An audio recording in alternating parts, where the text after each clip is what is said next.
David Allen, good morning. Good morning, Neil. Delighted to be here. Thanks. I think I'm disorganised. You've had a look at my office. What do you think? Oh, you should see some of the offices I've been in. You can actually walk through your office. That's. Did you look in the filing cabinets? Heidi showed me, yes. Yeah. She did. They're just jammed with junk. You know, as long as you say, that's a junk drawer, you're cool.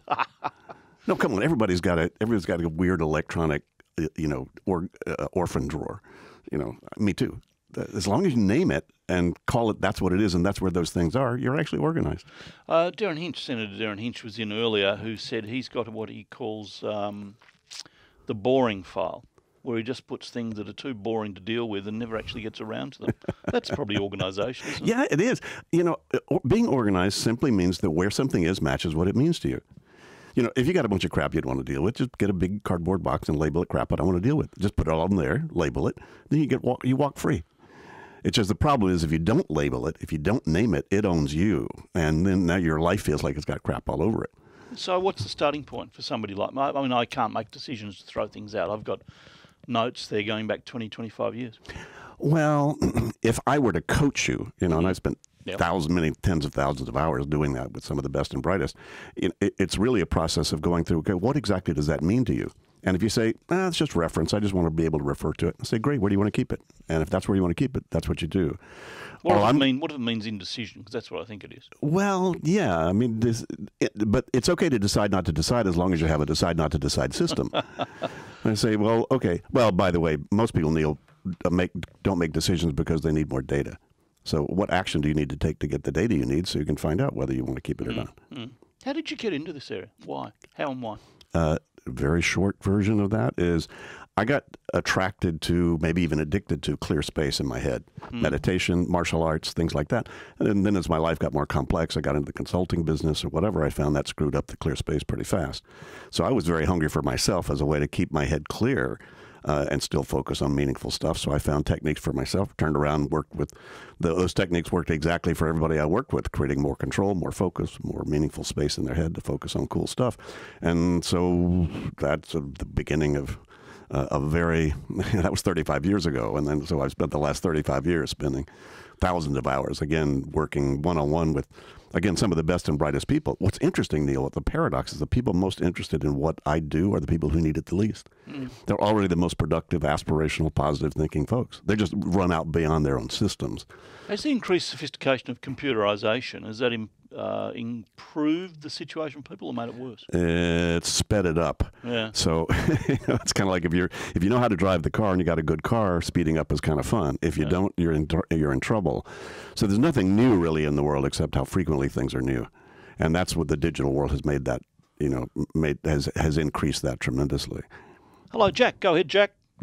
G'day, mate. I'm just a youth listener on your show. I'm only a 20-year-old young lad, and in relation to the neatness and organisation, I'd have to give you a bit of backstory. My mother is a very, very neat person. She has everything labelled in the cupboards. If it's not in its place, it's wrong. And she's also quite pedantic about her cupboards, but that's not it. She's an accountant herself, and her business life is very, very organised. Okay. And I think that you're saying like what is the method behind the madness? And I think that for her, she's one of those people that almost every time she leaves a desk or a cupboard or anything that requires cleaning, she envisions the next time she's going to come there and what she expects or anyone should expect it should look like. Okay, a reaction to that, David Allen? Well, sometimes too controlled is out of control, because you don't have flexibility, you don't have freedom. I'm a freedom guy. My personal style is follow my spontaneous intuitive hunches, don't fence me in. So I uncovered all the stuff I uncovered so that I have a lot more freedom to do that. A lot of people think, and again, a lot of the baggage about productivity is that's going to stifle my spontaneity and my creativity. But there are people in the entertainment world that have hooked onto my stuff that Will Smith, Robert Downey Jr., Howard Stern, this changed his life. And these people just, are hugely creative people. And what it did was just give them more room to do that. Just think of this. You're most creative and productive when you have the freedom to make a mess. But if you're already in a mess, you can't make one. Okay. Well, define productivity for me. Achieving desired result. Okay. And what's the key to that? Oh, well, first of all, defining what the desired result is. Yes. I mean, if you go to a party to boogie and you don't boogie, that's an unproductive party. You go on vacation to relax and you don't relax, you're being unproductive. But again, the baggage that productivity has means harder, faster work, and it's not really that at all. It could be if that's what's necessary for you to get your head clear. But here's a big secret, Neil, and I'm only telling you this, and don't anybody listen to this secret. That is, getting things done is not so much about getting things done. It's about just being appropriately engaged with your life so you're totally present with what you're doing. Yeah, okay. There's no distraction. Well, what do you think of first thing in the morning when you wake up? First of all, I try to not wake up until the latest moment I can Really? sleep. Oh, I love to sleep. Are you kidding? And the night before, I look at, what's the hard landscape for my day the next day so I can see how long to sleep. I love it. I love that. Well, okay, but being organised probably helps sleep too, doesn't it? Sure. Well, again, it depends on what you mean by being organized. A lot of people think that my stuff is really about being organized. It's really about being appropriately engaged with whatever your stuff is. And that may look like organization, but it also may look like a lot of flexibility and a lot of freedom. Do you write notes during the night? No. See, if you capture an idea the first time you have it, you'd be surprised how few ideas you actually have. No, that's true. Hello, Mel. Go ahead, Mel. Morning, Neil. I love your subject. My daughter did at Melbourne Uni. She did organisational behaviour as a subject. She did commerce law. Yeah. And, I must admit, as a businesswoman, she's very organised, but Nigella Lawson, she ain't in a home, Neil. Okay, thank you, Mel. Now, there's a way to destroy it, isn't it, if you turn it into an academic subject? I suppose. I don't know. I left academia, many years ago. I kind of wanted my own enlightenment instead of studying people who had theirs. People love to tell you that Einstein was disorganised, and you have a look at his desk, he looked it. Would you think he was or not? I don't know. I think you'd have to really be there and say, okay, well, Paul Smith, for instance, if you looked at his office, he just got all kinds of stuff all over because that helps stimulate his sort of creative thinking. Is there a gender link here, male, female? I haven't seen one. I haven't seen a culture bias or gender bias or personality bias. What about with the stuff that I do. industry bias? No, not at all. See, I would have thought the entertainment industry, the journalism's disorganised. I mean, you will meet a deadline and be very organised professionally, but everything else doesn't matter. Or is that a level of organisation? I think that's more of a personality style because I've met everybody in pretty much every profession, and some of them got it together and some of them don't. What is your weakness then? Oh, God, let's see. How many? Let me pick one.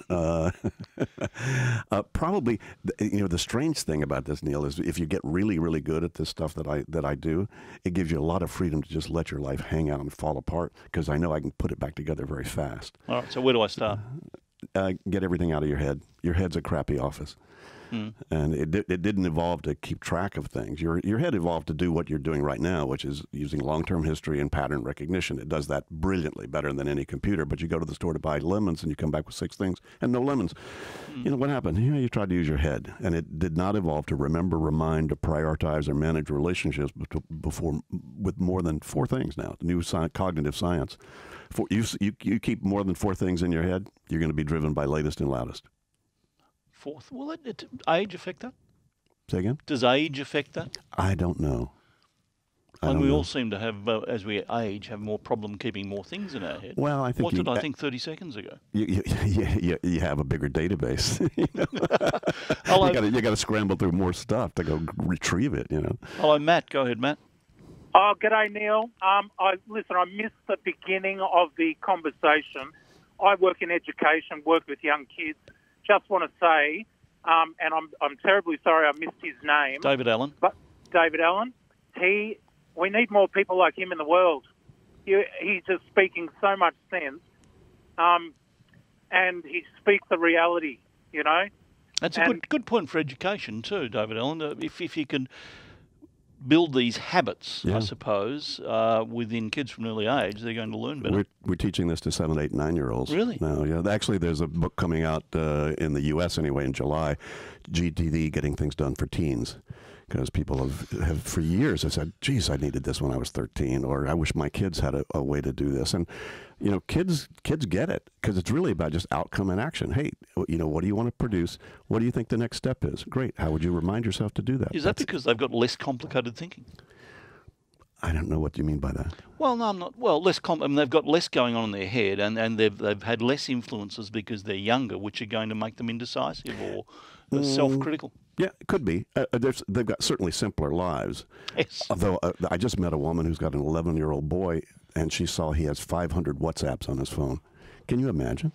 So kids are getting bombarded with, the social media stuff as well as just the speed of change out there as much as anybody. So, God, if we could, and the kids get it. They get it. They're not like old, craggy people like us. It's going to take a long time to change some of our old habits, like keeping stuff in your head. Great to speak to you. Enjoy your time in Australia. Sydney, May 16 and Brisbane, May 18. David Allen, masterclass in productivity and, of course, getting things done is what he's well known for. David Allen, thanks for coming in. Thanks, Neil. My pleasure.